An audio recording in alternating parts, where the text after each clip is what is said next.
I found myself crying out for some type of peace. I didn't know what it was I was looking for, but I was looking for something that I knew could change my life.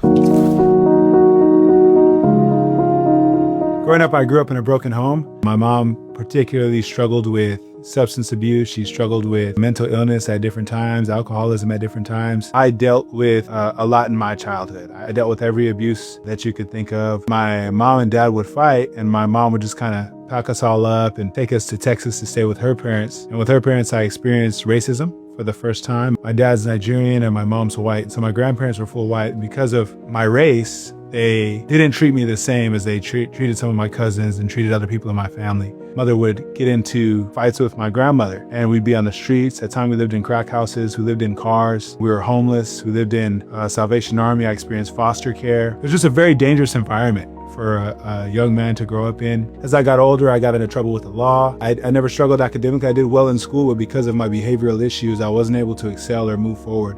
And so I just continued to struggle. As I continued in that struggle, I would be selling drugs to put myself through school. I wanted to go to medical school, so I was trying to raise money as much as I could to pay $120,000 for undergrad, $200,000 for medical school. And as I was trying to raise this money, I found myself living a double life. I was one person in school, I was another person at home, I was another person in the streets, and I began to just confuse myself. I didn't even know who I was. I became more and more lost the longer I was caught up in these different lifestyles. I found myself crying out for some type of peace. I didn't know what it was I was looking for, but I was looking for something that I knew could change my life. At one point, I was living with my sister and my brother in an apartment. My brother and I were selling drugs, and my sister was coming back later than us, and I would ask her, where are you coming back so late from?